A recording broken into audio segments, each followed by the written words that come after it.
사도신경으로 신앙 고백 드리겠습니다. 나는 전능하신 아버지 하나님 천지의 창조주를 믿습니다. 나는 그의 유일하신 아들 우리 주 예수 그리스도를 믿습니다. 그는 성령으로 잉태되어 동정녀 마리아에게서 나시고 본디오 빌라도에게 고난을 받아 십자가에 못 박혀 죽으시고 장사된 지 사흘 만에 죽은 자 가운데서 다시 살아나셨으며 하늘에 오르시어 전능하신 아버지 하나님 우편에 앉아 계시다가 거기로부터 살아있는 자와 죽은 자를 심판하러 오십니다. 나는 성령을 믿으며 거룩한 공교회와 성도의 교제와 죄를 용서받는 것과 몸의 부활과 영생을 믿습니다. 아멘. 찬송가 288장 찬송 드리겠습니다. 예수를 나의 구주 삼고 성령과 피로서 얻은 날이 이 세상에서 내 영혼이 하늘의 영광 누리도다. 이것이 나의 간증이요 이것이 나의 찬송일세. 나 사는 동안 끊임없이 구주를 찬송하리로다. 온전히 주께 맡긴 내 영 사랑의 음성을 듣는 중에 천사들 왕래하는 것과 하늘의 영광 보리로다. 이것이 나의 간증이요 이것이 나의 찬송일세. 나 사는 동안 끊임없이 구주를 찬송하리로다. 주 안에 기쁨 누림으로 마음의 풍랑이 잔잔하니 세상과 나는 간 곳 없고 구속한 초만 보이도다. 이것이 나의 간증이요 이것이 나의 찬송일세. 나 사는 동안 끊임없이 구주를 찬송하리로다.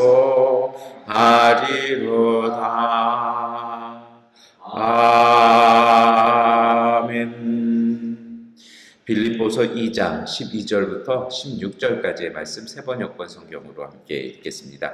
그러므로 사랑하는 여러분, 여러분이 언제나 순종한 것처럼 내가 함께 있을 때뿐만 아니라 지금과 같이 내가 없을 때라도 더욱더 순종하여서 두렵고 떨리는 마음으로 자기의 구원을 이루어 나가십시오.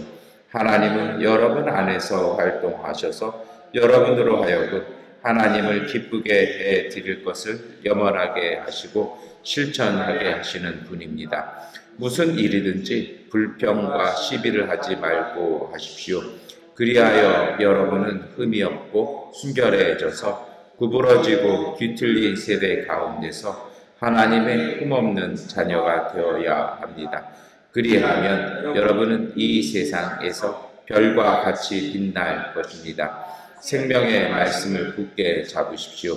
그리하면 내가 다름질한 것과 수고한 것이 헛되지 아니하여서 그리스도의 날에 내가 자랑할 수 있을 것입니다. 아멘. 네, 오늘 우리가 빌립보서 2장 12절부터 16절 말씀 읽었습니다. 여러분, 신앙생활 하다 보면요, 가끔씩은 혼자 있게 될 때가 있습니다. 때로는 홀로 있어 이렇게 외로움이라는 걸 느끼게 될 때가 있어요. 제가 가끔 자주 말씀을 드립니다만 신앙생활은 독고다이 없다고 신앙은 공동체라는 말씀을 자주 드립니다. 그런데 그 공동체 속에서도 가끔은 외로움이 느껴질 때가 있어요. 그러니까 그 목사의 설교가 가끔은 좀 낯설어지거나 나한테 와닿지 않을 때도 있고요. 친하게 지냈던 교회 식구나 가족들, 이렇게 신앙적으로 함께 교제했던 사람들이 가끔은 조금 뭐라 그럴까요? 약간 식상한 느낌들, 그리고 좀 거리감, 나는 친하다고 생각했는데 약간의 거리감도 느끼고 그렇게 낯설 때가 있어요. 그런데 여러분, 그것이 뭐 관계가 이상해지거나 뭐 이제 신앙이 식은 것이거나 관계의 거리가 멀어진 건 절대 아닙니다. 가끔 그럴 때가 있습니다. 언제 그러냐면요, 하나님께서 우리 각자에게 주시는 말씀이 있을 때가 있습니다. 신앙은 독고다니는 아닙니다만 우리가 그것을 갖다가 그 소명이라고 그러잖아요. 하나님의 부르심이라고 그러는데 우리가 그 고백하는 신앙은 성직자들만 소명이 있는 게 아니라 우리 모두가 예수 이름으로 세례받고 구원받은 우리 모두가 하나님의 소명을 받았다라고 우리 개신교는 고백을 하고 그것을 가장 중요하게 여깁니다.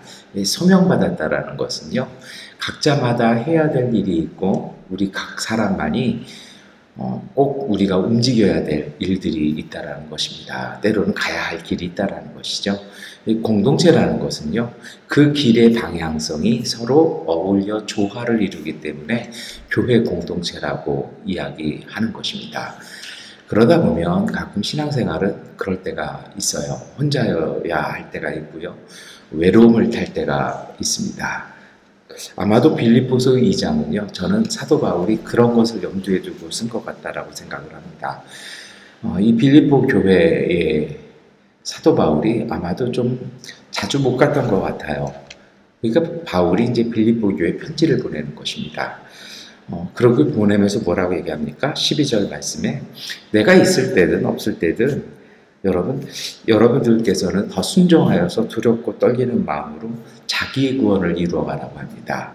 그러니까 이게 좀 번역의 문제도 있습니다만 자기의 구원을 이루라는 건요, 그 전까지는 사도 바울이라는 참 영적인 스승이기도 하고 영적인 지도자가 계속해서 교회를 그리고 성도들을 양육하기도 하고 권면하기도 하고 같이 상담도 하고 같이 때로는 기도도 하고 때로는 이렇게 대화와 토론을 통해서 교회가 쭉 성장해 나갔습니다. 그런데 적절할 때가 되니 이제는 홀로 설 때가 되었다라는 것입니다.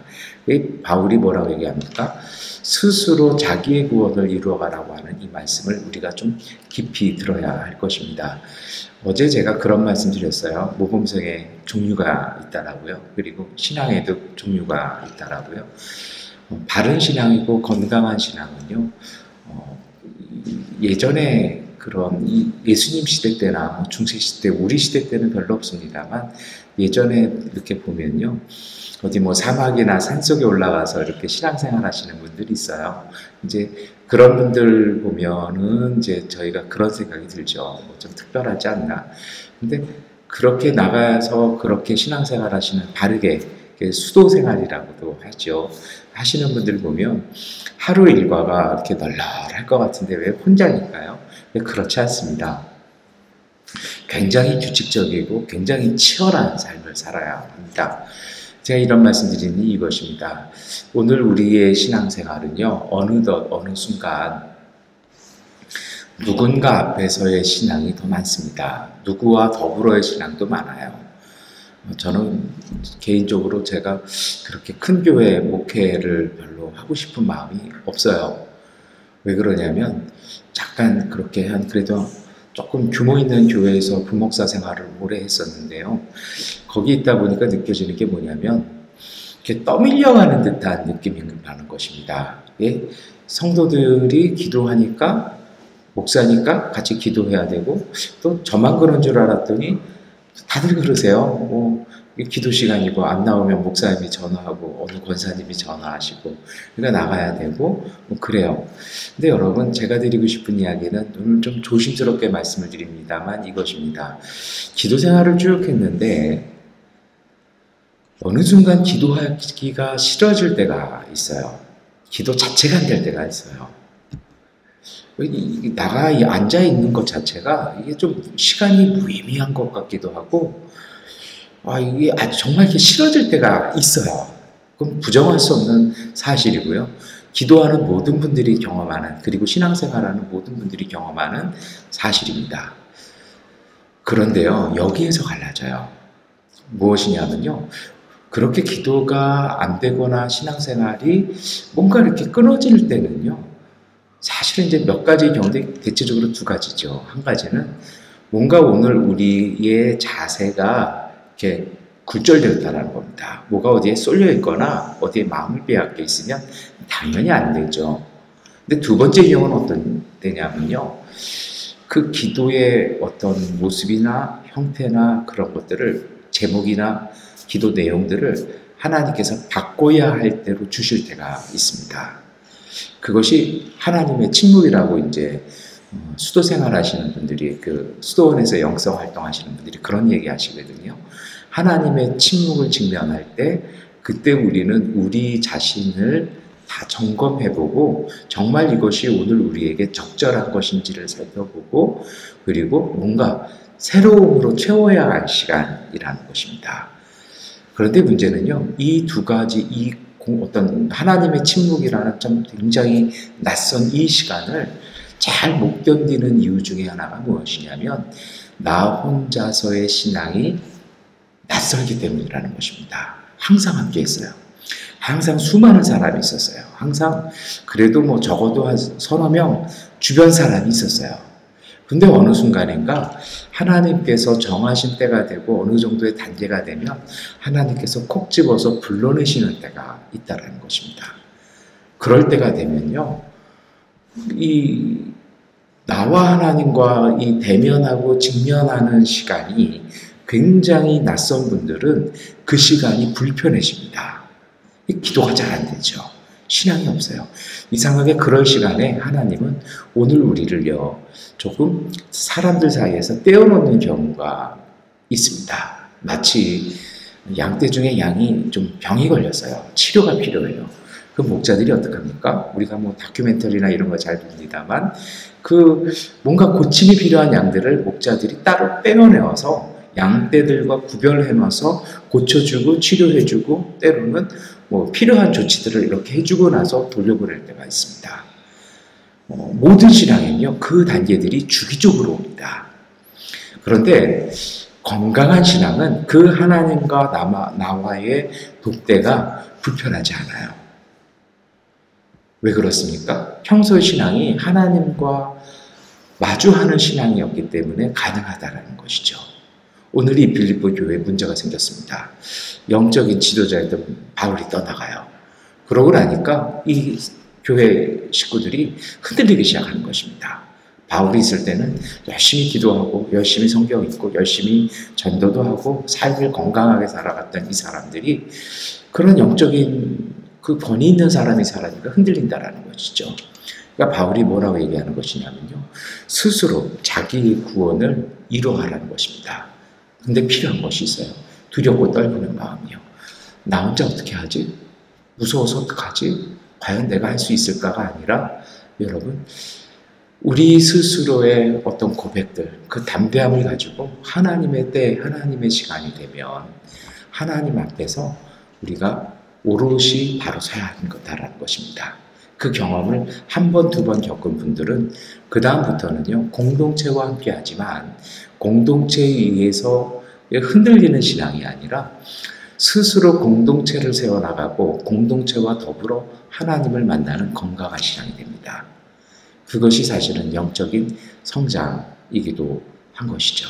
그래서 여러분, 이렇게 보시면 돼요. 누구 사람 많으면 기도를 참 잘하는데, 그리고 기도회 모임에, 예배 모임에 사람이 많이 오면 막 열심히 가요. 근데 들어보니 거기 뭐 별로 사람이 안 오는 것 같고, 뭐 한두 명 있어서 뭐 이렇게 내가 기도하는 게 뭐 목사님 귀에 다 들어가는 것 같고, 때로는 아무도 없고 나 혼자 앉아 있어야 될, 그 굉장히 당혹스러운 거거든요. 근데 여러분, 그게 그것을 극복해내기 위해서는요, 하나님과의 단독적인 만남, 누구 앞에서의 신앙이 아니라 하나님 앞에서 내 신앙이 되어야 합니다. 그런 신앙이 되는 자리가 있어요. 그런 신앙은요, 마음속에서 고백되어지는 신앙입니다. 굳이 단어로 표현하자면요, 내 내면의 고백과 그 신념을 따라서 행해지는 것입니다.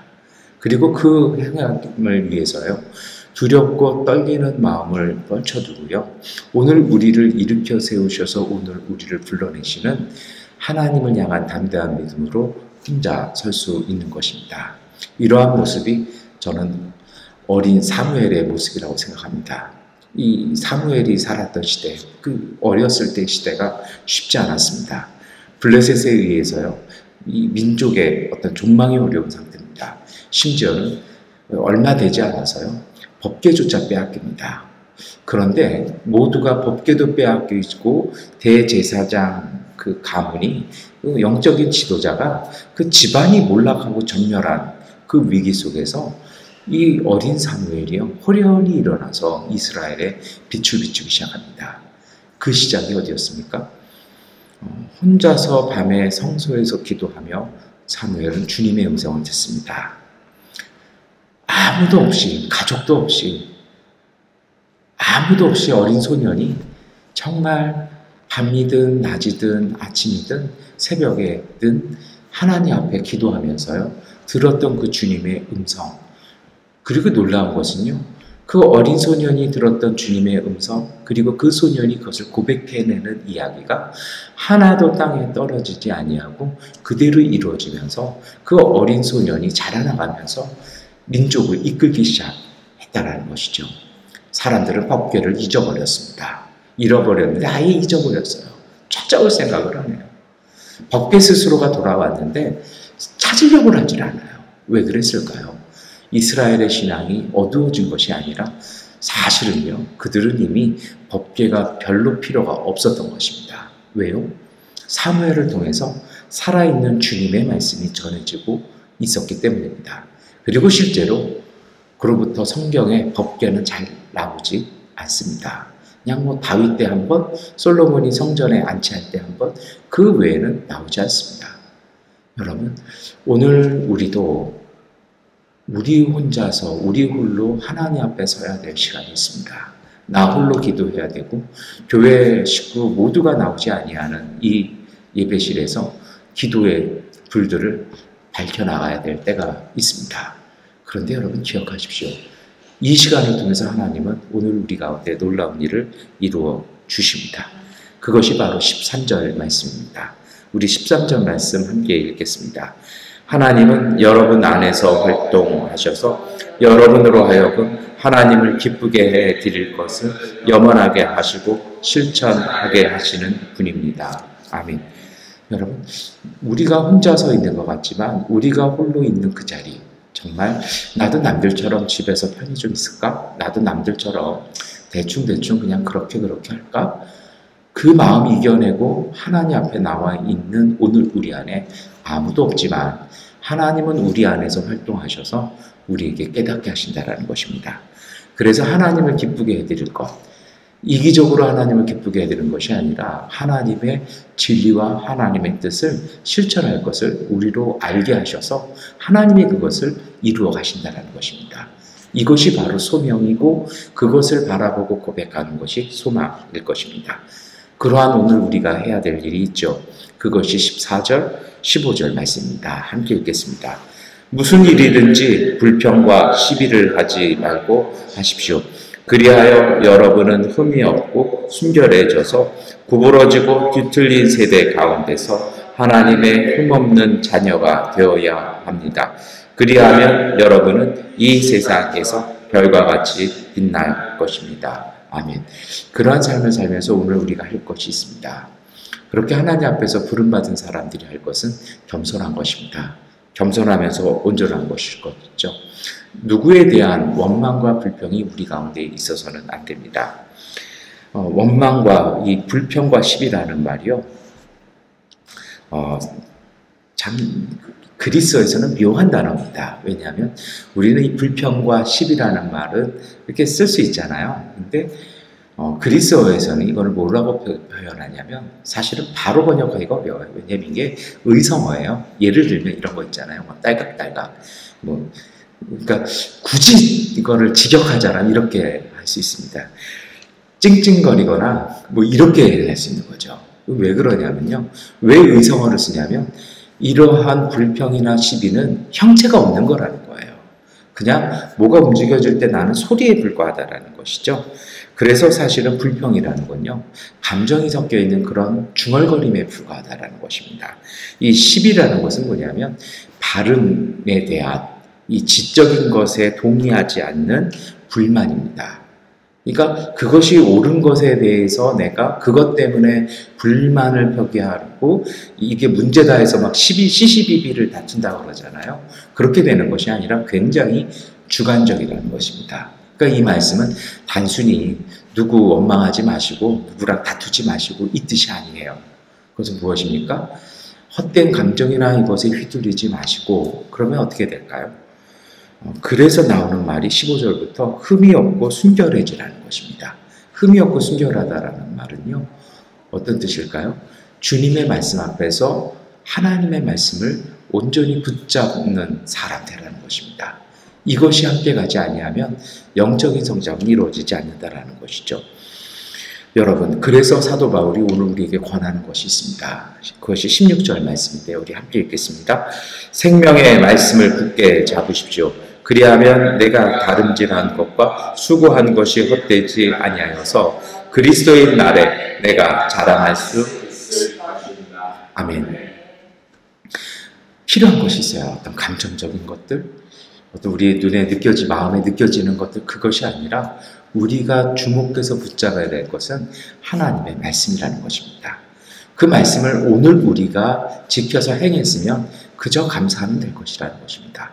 누가 여기에 동의하지 않고 누가 뭐 어떻게 한 것, 중요한 건 그것이 아니라 오늘 내가 주님의 말씀에 성실했느냐라는 것입니다.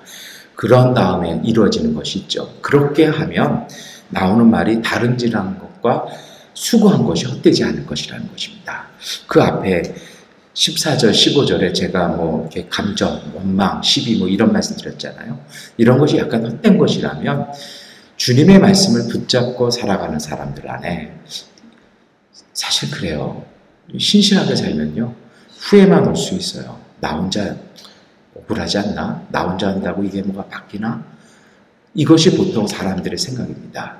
그런데 사도 바울이요, 고백하는 것이 있죠.